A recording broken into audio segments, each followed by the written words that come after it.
오늘은 창세기 5장 1절에서 5절의 말씀을 통해서 아담의 족보와 하나님이라 하는 제목으로 함께 말씀을 나누도록 하겠습니다. 저희 가정에는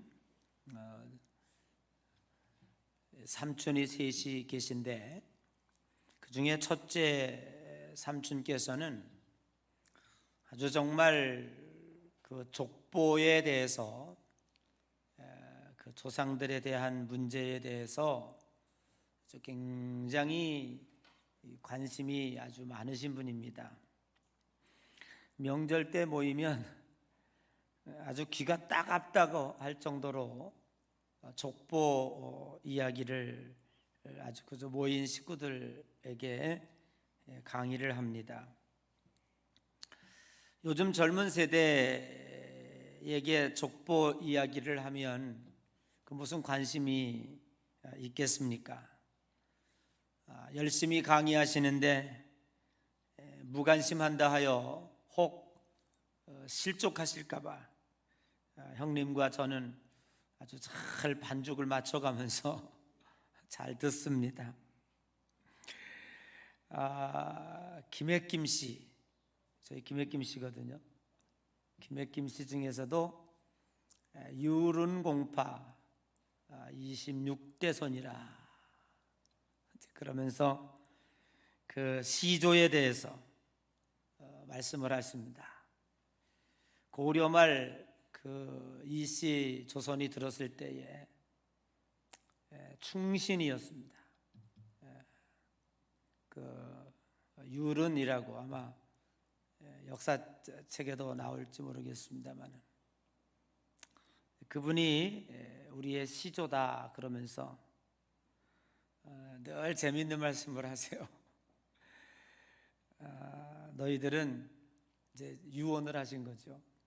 충신으로서 이씨 조선이 건국이 되면서 이제 이성계를 통해서 건국이 되면서 이제 고려가 멸망할 때 이렇게 후손들을 모아놓고 그랬대요. 너희들은 절대로 이씨 밑에서 밥을 먹을 생각을 하지 말아라.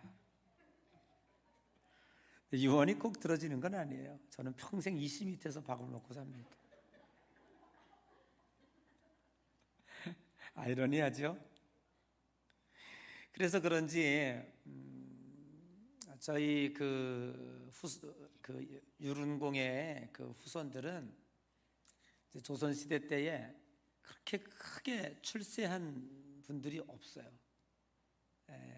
거기에 대한 그 고려를 멸망시킨 것에 대한 그 반발, 반항 이런 것들이 아마 그 피 속에 이제 흐르고 있었던 것 같아요. 늘 선조들이 묻혀 있는 안동 선영에 우리 그 후손들 같이 한번 가자고 그렇게 명절 때만 모이면 이제 하소연했는데 한 번도 못 갔어요. 뭐 삼촌들은 많이 이제 다녀오시고 그렇게 했습니다. 그래서 뭐 뼈대 있는 족보라고 이제 그 왕족이면서 아주 그 훌륭한 충신의 그 피를 가지고 태어났다고 굉장히 중요한 것 같습니다. 그러면서 늘 그거를 이제 대대로 강조해 오니까 굉장히 그 저희 집안 내력들이 그렇습니다. 그 할아버지, 아버님, 삼촌들 보면 아주 성격이 강직하고 정의롭고 그렇습니다. 그래서 불의를 별로 잘 보지 못하는 이제 그런 성격들을 가지고 있는 것 같아요. 족보제도의 확립은 조선시대의 그 유교 전통과 편승해서 우리 이 땅에 확실하게 정립하게 되었고 오늘날까지 그 족보가 이어지고 있습니다. 족보는 여러분께서 잘 알다시피 성과 본을 위주로 남계의 혈통을 표시하고 있습니다. 누구든지 태어나면 자동적으로 아버지의 성을 물려받게 됩니다. 요즘에 족보 얘기하면 참 별로 이렇게 영향력이 없죠. 이제는 세상이 많이 변해서 아이가 태어나면 자동적으로 아버지의 성을 따르는 것이 아니랍니다. 그래서 부부가 상의할 수도 있고, 그래서 이 아이를 누구의 성으로 할 것이냐, 이제 그렇게 할 수도 있고, 또 여성들도 얼마든지 그 지위를 확보할 수 있는 그러한 법적인 제도 장치가 이제 마련이 된 것 같습니다. 이 본이라고 하는 것은 남계 혈통 시대의 발상지 또는 장기간 체류하는 거지를 표시하고 있고, 그 성은 혈통을 표시하는 것으로서 동본의 씨족을 계승을 이어가는 것으로 아마 그 족보의 효력을 갖고 있는 것이 아닌가, 이렇게 생각을 합니다. 잘 마음속에 젊은이들은 이 족보가 얼마나 큰 영향력이 있는지 하는 것에 대해서 잘 모르겠습니다만은, 그러나 조금 연세가 드신 분들은 이 족보의 위력이 얼마나 큰지를 잘 알 수 있을 것입니다. 오늘 창세기 5장 아담의 계보, 다른 말로 말하면 아담의 족보라는 거예요. 창세기 5장을 보게 되면 제목이 뭐냐? 장 제목이 아담의 계보라는 거예요. 그것은 아담의 족보라는 거죠. 자, 1절에 보면 아담의 계보라 라고 시작을 하고 있죠. 아담의 계보를 적은 책이라. 그런데 놀라운 것은 뭐냐면 그 아담의 이야기가 시작이 되는 것이 아니라 하나님이 지었다, 하나님이 사람을 지었다, 하나님의 모양대로 남자와 여자를 창조하셨다라고 시작합니다. 그러면 우리가 이상하지 않습니까? 아담의 족보, 아담의 계보라고 시작하면서 아담이 누구를 낳고 이렇게 시작해야 되잖아요. 그럼 시조가 누굽니까? 아담이 돼야 되잖아요. 누구의 족보니까? 아담의 족보니까. 그러면 시작이 아담이 누구를 낳고 이렇게 시작해야 돼요. 그런데 아담의 계보라고 하면서 누가 등장하냐면 하나님이 아담을 만들었다는 거예요. 그런데 똑같은 얘기가 어디 나오냐 하면 누가복음 3장 23절 이하에도 예수님의 족보가 등장합니다. 23절에 보면 예수님의 요셉, 헬리, 마따, 레위 쭉 나갑니다. 37절에 와서 그 위는 무드셀이요, 그 위는 에녹이요, 그 위는 야렛이요, 그 위는 마할렛이요, 그 위는 가이난이요. 38절에 오죠. 그 위는 에노스요. 또 위로 올라가면 셋이요. 셋은 아담의 아들이에요. 그러면 그 위는 아담이요. 여기서 끝나야 돼요. 아담이 예수님의 시조다.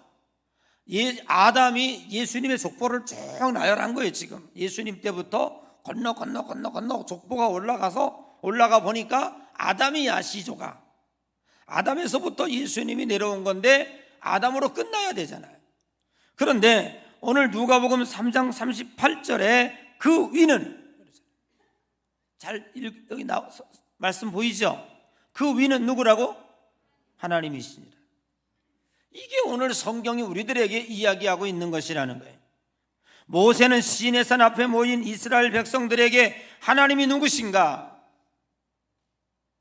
분명히 알게 해주고 싶었던 거예요. 하나님은 분명히 신이십니다. 우주 만물을 창조하시고 우주 만물을 다스리시는 분이십니다. 그런데 너희들의 족보를 찾아서 올라가 보면 아담의 너희들의 시조가 뭔지 알잖아요. 족보의 시작이잖아요. 너희들의 시조는 아담이 아니라 그 위는 하나님이라. 하나님의 모양대로, 하나님의 형상대로, 그리고 하나님이 생기를 불어넣어서 하나님 닮은 인간을 창조해내신 거예요. 그러니까 오늘 저와 여러분들의 족보의 끝은 아담이 아니라는 거예요. 우리들의 족보의 끝은 하나님이시다.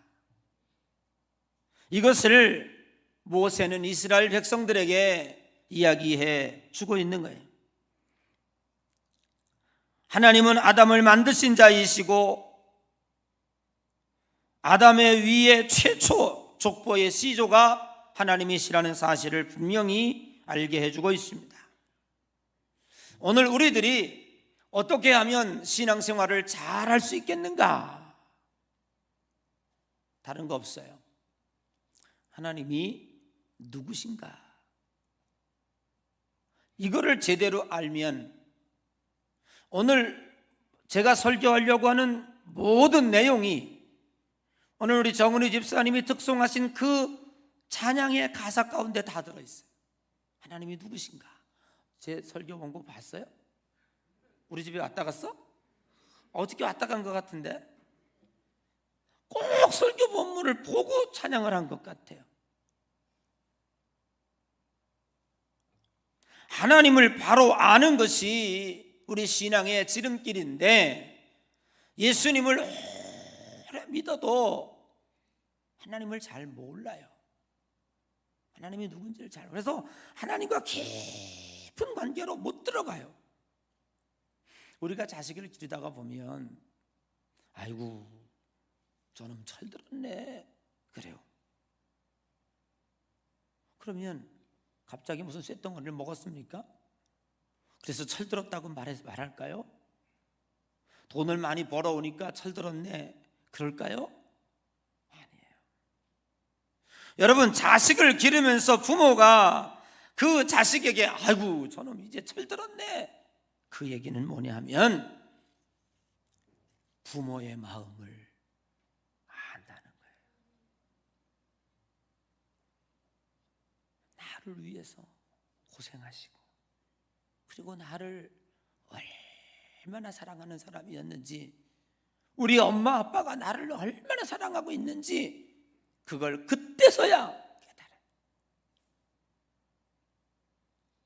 남자는 군대 가면 철이 들고 여자는 시집을 가면 철이 들어. 그때서 애기 낳아보면서 엄마의 마음을 알고 엄마가 나를 위해서 얼마나 고생했는지를 그때 알게 되는 거예요. 신앙생활을 아무리 오래 한다고 하더라도 하나님과 우리의 관계를 잘 모르면 죽을 때까지 철이 못 들어요. 하나님이 누군지를 모르니까, 하나님이 어떤 분인지를 모르니까. 오늘 하나님의 말씀을 듣고 철 좀 들고 갑시다. 가서 몽둥이 저기 쇳덩어리 들고 가라는 얘기가 아니라 우리 철 좀 들고, 오늘 철 드는 날이에요. 기독교 신앙은 하나님이 누구시고 하나님이 어떤 분이신지를 바로 알고 믿어야 됩니다. 하나님은 우리의 족보의 시조이시고 하나님은 우리의 아버지이시고 하나님은 우리들에게 복 주시기를 원하시는 분이에요. 아멘이 잘 안 돼요. 왜? 우리 일상생활에서 느껴지지를 않으니까. 애들은요 절대로 성장하면서 부모에 대해서 곱지 않아요. 어제도 이제 저희는 토요일이면 이제 우리 애들이 다 와요. 와가지고 우리 이제 할인이까지 7 식구가 됐잖아요. 7 식구인가 맞나? 그죠? 7이 모여서 이제 저녁을 먹는데 할인이가 그래요. 왜 식구들은 다 자기만 미워하니? 이게 무슨 어이없는 말이야 얘가. 그래서 내가 그랬어요. 할인아, 응? 너는 말이야 다 너를 좋아하고 할아버지도 너만 집에 있다 그러면 무슨 일이든 이러다가도 이렇게 빨리 달려오는데 왜 너를 미워한다고 생각하니? 아니야, 다 너를 이뻐해. 그렇게 설명을 해줘도 얘는 믿지를 않아요. 전부 자기를 미워한대. 이상하지? 애들은 그런 생각을 가지고 있는 것 같아요. 성경에 보면 호세아라고 하는 선지자가 있습니다. 이 호세아 선지자가 이스라엘 백성들을 보면서 너무 답답했던 거예요. 그러면서 호세아서 6장 3절에 이렇게 말씀하고 있습니다. 그러므로 우리 여호와를 알자. 힘써 여호와를 알자. 그의 나타나심을 새벽빛같이 어김없나니 비와 같이 땅을 적시는 늦은 비와 같이 우리에게 임하시는 걸 우리가 알자 그 말이에요. 여호와를 알자. 힘써 여호와를 알자. 하나님을 좀 바로 알자. 그런 얘기예요. 그래서 호세아서 4장 1절에 보면 백성을 꾸짖는 책망을 하나 있습니다. 뭐라냐면 너희들이 망하는 게 있다. 왜 망하냐? 왜 망하는 줄 아냐? 너희들이 하나님을 아는 지식이 없다. 하나님을 아는 지식이 없어서 지금 망해가고 있는 거다라고 얘기하는 거예요. 여러분, 우리는 신앙 고백을 예배 때마다 합니다. 전능하사 천지를 창조하신 하나님 아버지를 내가 믿사오며 그 외아들 우리 구주 예수 그리스도를 이렇게 고백합니다. 수없이 고백합니다. 전능하신 하나님 아버지를, 이 전능하신 하나님 아버지를 내가 믿사오며 계속 고백합니다. 전능한 하나님을 믿습니까? 그분이 우리의 아버지 되심을 믿습니까? 그분이 우리가 나의 아버지가 돼서 지금도 지켜주심을 믿고 고백합니까? 아멘입니까? 그런데 왜 이렇게 힘이 없습니까? 우주 만물을 창조한 네가, 그 지금도 이 세상을 움직이신 네가 여러분의 아버지시라며 그렇게 고백하며, 근데 우리는 왜 이렇게 어깨가 처져 있고 조그만 문제만 당하면 안절부절합니까? 오죽하면 루터 부인이 어깨 처져 오는 남편에게 통곡하면서 머리를 풀어헤치고 여보 왜 이래? 누가 죽었어? 왜 이렇게 소복을 입고 머리를 풀고 통곡을 해? 루터 부인이 루터에게 그랬잖아요. 하나님이 돌아가셨대. 이 사람아 미쳤어. 하나님이 죽긴 왜 죽어? 하나님이 안 죽었으면 하나님의 일을 하는 당신이 왜 이렇게 어깨가 처져서 걸어오냐 이 말이에요. 하나님이 지켜주시고 하나님이 도와주시는데, 한국 사람들은요 공부 열심히 합니다. 진짜 우리 한국 애들 열심히 공부합니다. 그런데 그 지식의 최고로 지식이 활성화될 때가 언제? 수능시험 당일날 수험 시험장이야. 그런데 수능장 시험을 딱 치르고 수험장을 빠져나오는 순간 지식이 다 날아가 버린대. 생활에는 아무 의미가 없어요. 여러분, 지식은 노트에 적지만 하나님의 말씀은 가슴에 적고 우리의 삶 속에서 열매로 이어져야 되는 줄로 믿습니다. 욥기 42장 5절 말씀에 욥은 위대한 고백을 합니다. 내가 주께 대하여 귀로만 들었사옵더니 이제는 눈으로 주를 배웁나이다. 오늘도 여러분 하나님을 눈으로 보고 갈 수 있는 그러한 여러분이 되시기를 주의 이름으로 간절히 축복합니다. 욥은 하나님의 말씀을 생명같이 지키며 어떻게 보면 너무 고리타분하다 할 정도로 계명 중심의 삶을 살았습니다. 그런데 어떤 결과가 왔습니까? 이렇게 열심히 신앙생활하고 이렇게 하나님의 말씀대로 살고 이렇게 계명대로 지켰는데 10명의 자녀가 망대가 무너져 죽고 옆에 강도들이 쳐들어와서 모든 재산을, 그 동방의 부자였는데 그 재산을 다 뺏어가고 자기 몸에 악창이 나고 병이 들어서 이제는 앓게 되어 시름시름 죽게 됐다고 말해요. 주변에 있는 사람들이 수없이 욥에게 하는 말이 뭐냐면 넌 도대체 하나님 앞에 무슨 잘못을 했길래 이렇게 고통을 당하느냐라는 질문이었습니다. 욥도 하나님 앞에 부르짖고 그렇게 외치는 거예요. 그런데 여러분, 기독교는 잘잘못의 차원으로 접근하지 않는다는 것, 결국 욥은 하나님을 알게 되고 회개하면서 하나님을 이제는 내가 귀로만 들었었다니 하나님을 눈으로 보나이다. 하나님을 정확히 알았다는 거예요. 하나님이 누구신지 자기는 정확히 알았다. 욥이 하나님 앞에 설득당하고 하도 그러니까 37장 이후에 하나님이 나타나요. 그리고 욥에게 하나님이 설교하는 거예요. 뭐라고 설교하는 줄 알아요? 하나님이 욥아, 네 땅에 기초를 놓을 때 너 어디 있었느냐?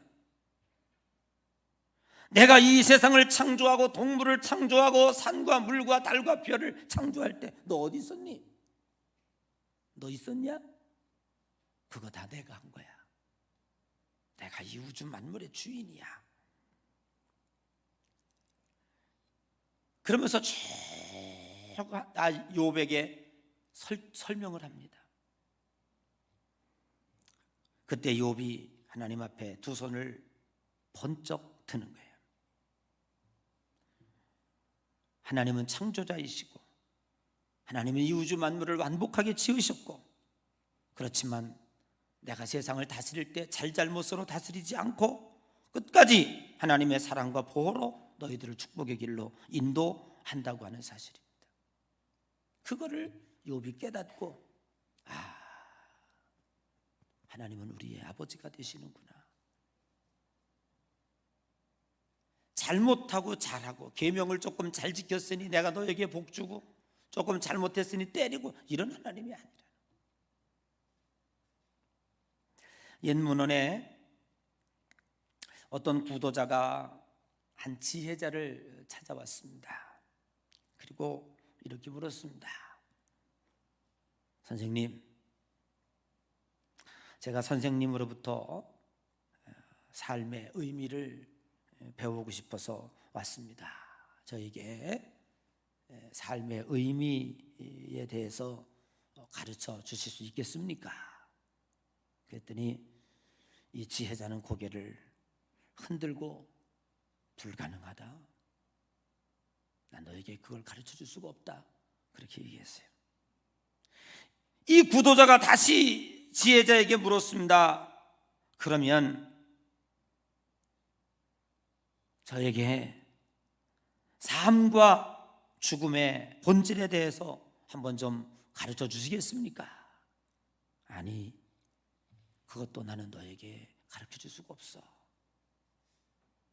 이 구도자는 지혜자에게 뭔가 아주 신비한 진리를 알기 위해서 왔는데 아무것도 난 너에게 가르쳐 줄 수 없다고 그러니 참 답답한 노릇이죠. 이 지혜자의 제자가 되고 싶어서 찾아왔던 이 구도자가 지혜자를 비웃으면서 아이고, 소문하고는 너무 다르네. 아무것도 가르쳐 줄 수 없다네. 그리고 그냥 문을 나가버렸어요. 그것을 지켜보고 있던 이 구도자의 제자들이 너무너무 안타깝고 실망한 모습으로 선생님에게 물었어요. 선생님, 도대체 왜 그렇게 말씀하셨습니까? 지금 잘 말씀해 주셨으면 저 사람도 우리처럼 선생님의 제자가 될 수 있었을 텐데 왜 그렇게 불가능하다고 이야기하셨습니까? 이 구도자가 이렇게 얘기했어요. 너희가 삶의 본질과 의미를 맛본 적이 없다면, 삶의 본질과 의미를 맛본 적이 없다면 그걸 가르쳐줘서 이해해서 무엇을 하겠느냐. 그러면서 이 구도자는 이렇게 얘기했습니다. 나는 너희가 맛있는 요리를 보고 사색하기보다 맛있는 요리를 맛있게 먹기를 바란다. 그렇게 얘기해 줬습니다. 여러분, 우리가 인생을 살아가는데 무엇을 아는 것으로 인생이 끝나는 게 아니에요. 내 삶 속에서 내가 어떻게 적용하고 어떻게 즐기면서 기쁘게 만족하게 살아갈 수 있는가라고 하는 것이 결국 삶의 주 능력이라고 하는 것이죠. 여러분, 신앙이라고 하는 것은 무엇입니까? 얼마나 많이 들었는가, 얼마나 많이 알았는가가 중요한 게 아니에요. 내 삶 속에서 하나님과 나와의 삶이 어떻게 이루어지는가, 이것이 중요한 거예요. 오늘 여기 창세기 5장 2절에 남자와 여자를 창조하셨고 그들이 창조하는 날에 하나님이 그들에게 복을 주시고 라고 기록하고 있습니다. 하나님은 우리의 시조이며 인간에게 복 주기를 원하시는 분이라는 사실이죠. 그런데 이걸 느끼지 못한다면, 하나님이 나에게 복 주시는 하나님이시고 지금도 나와 함께 하시고 내 속에서 역사하신다는 사실을 모르고 산다면, 거기다가 백날 설교해 봐봐요. 그 사람에게 백날 설교해 봐봐요.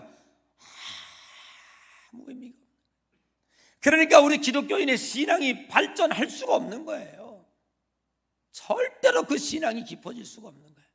그러니 오늘 이 구도자가 지혜자에게 찾아와서 실망하고, 교회 왔다 가는 실망해 가고 왔다 가는 실망해 가는 거예요. 그렇게 해서 교회 다니다가 안 다닌 사람들이 얼마나 많습니까? 그리고 나가서 그래요. 나도 다녀봤어. 이고 저한테 한번 물어봤어요. 저 농수산물 시장 수백 번 다녀왔거든요. 그런데 거기 수박 맛은 어떻대? 거기 물고기 맛은 어떻대? 물어봐봐요. 아무것도 해보잖아요. 여러분, 창세기 9장에 보면 아버지 노아가 아들에게 축복하고 27점 이삭이 야곱에게 축복하고 야곱이 요셉에게 축복하는 장면이 나옵니다. 이게 뭡니까? 아버지가 아들에게 축복하는 거예요. 그런데 여러분이 아시는 것처럼 야곱이가 에서를 속이고 아버지에게 축복을 받았잖아요. 뒤늦게 에서가 알았어요. 야곱에게 왔어요. 아버지, 제가 이렇게 짐승을 잡아왔습니다. 저에게 축복해 주세요. 그때의 이삭이 난처해하는 모습을 여러분 아시죠? 성경에. 아이고, 큰일 났다. 어떡하니? 벌써 네 동생이 축복을 받아갔는데 라고 얘기해요. 여러분, 우리는 성경에 보면 성경에 아버지는 아들에게 축복권을 가지고 있어요. 곧 아버지가 아들에게 축복한 것은 이건 무엇을 상징하고 있냐 하면, 그 아버지 위에 아담이 있고 그 아담 위에 누가 있어? 하나님이 있다는 거예요. 그러면 이 아버지의 축복의 권위는 누구에게서 왔는가 하면 하나님으로부터 왔다는 것을 유대인들은 알고 있는 거예요.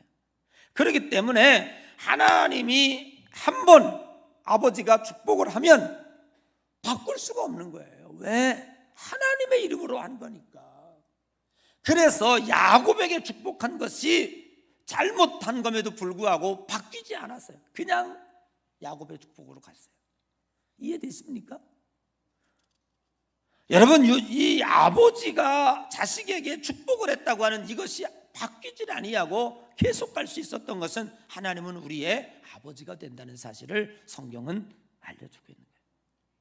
그래서 이 축복권이 신약시대에 어디로 옵니까? 베드로에게 예수님께서 내가 너희에게 이 반석 위에 교회를 세우리니 네가 이 세상에서 무엇이든지 매면, 네가 무엇이든지 풀면 축복권을 줍니다.